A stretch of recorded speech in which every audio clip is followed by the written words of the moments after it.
Okay, guys, so one of the most crucial lessons I could teach anyone is how to define their ideal customer profile, right? Who are you actually selling to? This is especially true when you start a new remote corporate sales role, but I can't tell you the amount of sales professionals that I talk to that don't even know who they are targeting. And believe me, I've learned this from experience.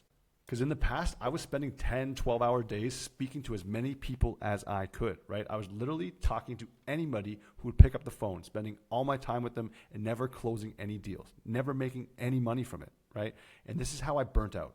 And let me tell you, you don't actually burn out when you're making a ton of money. You burn out when you spend all your time speaking to people that don't want your product and want you to go away, right? It's simple as that. We've all been there. And I'll tell you this, guys. So as you can see, I've held executive positions at both Louis Vuitton and Warner Brothers, making $30,000 a month and working 3 to 4 hours a day for the last 10 years. Now, there's two things that I realized from my time when I was barely getting by and working fully on commission.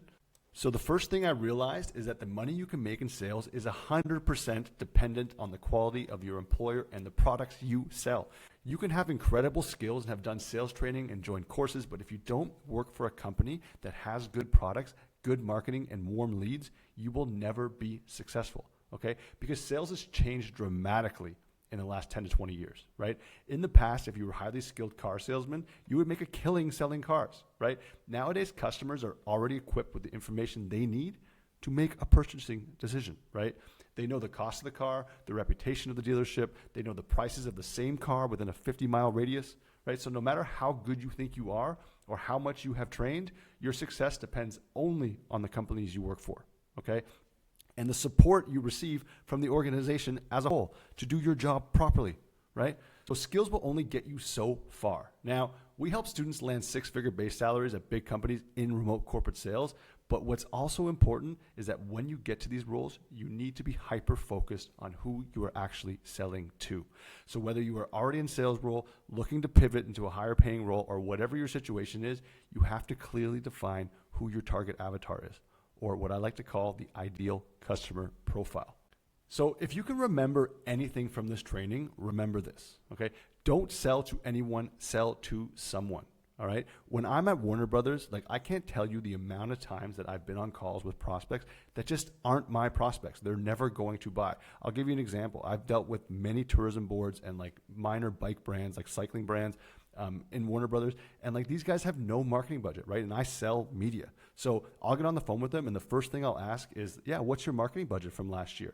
And they'll say, oh, we did about like 15,000 on YouTube, but we're really increasing it this year, right? They'll say that to me and I'll say, okay, cool. So like, what does that mean? Like I'm thinking in my head, okay, they're going to really, go all in on marketing or something. And they're like, yeah, we've increased it to $18,000. And I'm sitting there thinking like, okay, at Warner Brothers, we only start at $500,000. Like we don't even get out of bed unless it's $500,000. That's just our process, right?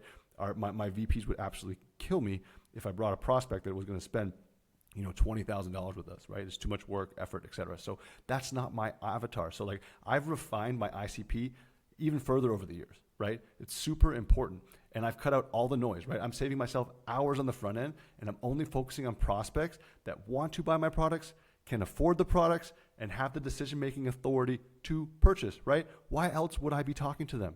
So stay hyper-focused, right? If you're already in a sales role, do this simple exercise the next chance you get. And if you are pivoting to a new sales role, then this should be done in like the first 2 or 3 days, right? It will automatically position you as an expert and you're going to show value immediately, which will make you look good right away. It's super important because I always say when you're working in the remote corporate sales space, the way you are perceived internally is half the battle. Okay, so let's dive into it. Now, an ideal customer profile is really just a detailed description of the type of customer who would benefit most from your product or service, right? Think of it as a blueprint, okay, or identifying the right leads, right?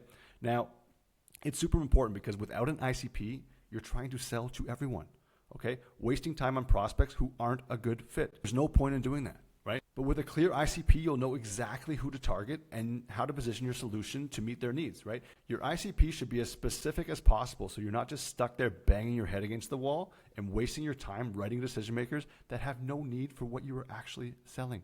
Let me give you an example. Imagine you're selling a project management tool, right? And your ICP might be mid-sized tech companies with remote teams, right, that struggle with collaboration and stuff like that, right? You're not just targeting any company, you're targeting a specific type of company that truly needs what you offer, okay? So stick with them. So having a clear ideal customer profile isn't just a nice to have thing, right? Let me move me out of the way here, okay? It's essential for success in sales. And this is why, guys, right? One, it saves time, okay? So instead of chasing bad leads, you focus only on high value prospects, right? There's no more wasting time on companies that don't even need your solution. What's the point, right? It also improves outreach because personalized messages convert better than generic pitches, right? When you know a prospect's challenges and decision makers, your messaging speaks directly to their needs. Okay, it's super crucial. And third, it increases your close rate, right? That's what we're all about, right? We want to make money. So if your ICP is right, guys, your prospects already need what you offer. Okay, that means less convincing, shorter sales cycles, and more deals closed, more money in your pockets. It's simple, right? Now let's take a second and break down the attributes that make up a strong ICP. Okay, so when building a strong ICP, okay, a strong ideal customer profile, we need to define 5 key attributes that help us target the right buyers. Okay, so let's break it down real quick, right? First of all, it's the industry, right? Which industries benefit the most from our products, right? Think about where your solution creates the most value.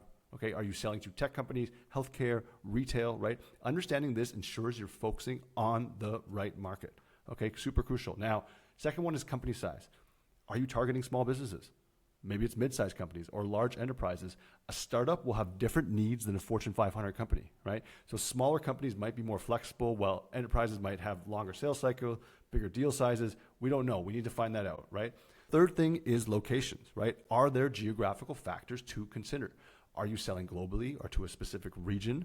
Do you need to consider regulations, for instance, local markets, time zones? This helps refine your outreach strategy, all right? Now, the next one is challenges, right? Pain points, okay?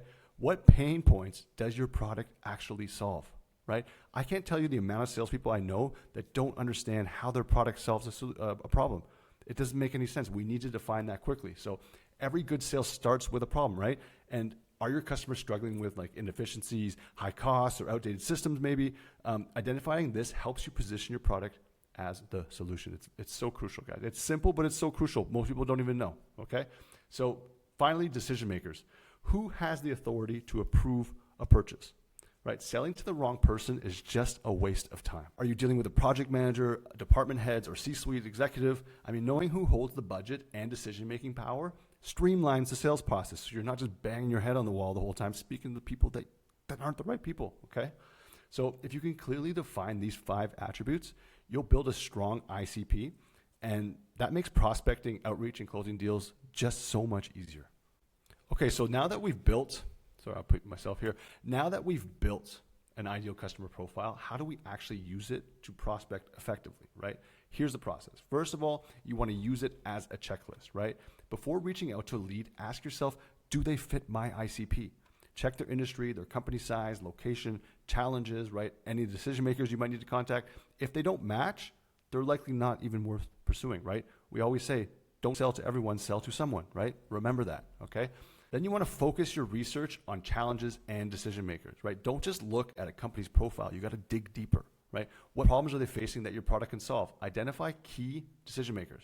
Are they the head of operations? Are they project managers? Are they C-suites? Who is it that's going to make this decision?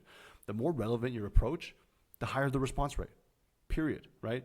And finally, you want to refine the ICP as you learn more, right? The more calls, emails, and conversations you have, the clearer your ICP becomes. Maybe you realize that remote-first companies respond better than hybrid ones. I don't know. Adjust your targeting to focus on what's working. Okay, so let me give you an example of targeted ICP prospecting. I'm going to put myself here. So let's say you're selling a project management tool, right? Instead of randomly reaching out, you'd use the ICP to search for mid-sized tech companies with remote teams on LinkedIn or maybe like Zoom Info or something like that. You'd focus on their struggles with collaboration and find the right people to talk to, right? This makes prospecting laser focused and way more effective. That's how you turn an ICP into a powerful tool for landing high quality leads. Okay, so I hope that was helpful. And again, guys, I want to bring this slide back again. Okay, so many people are hyper focused on sales skills, but you should really be focused on the company that you decide to work for, right? It will make all the difference in your career. not only financially, but personally, right? Because you won't be banging your head against the wall, burning out and not making any money, right? If you are stuck in a sales job that's killing you, you can check the links in the descriptions.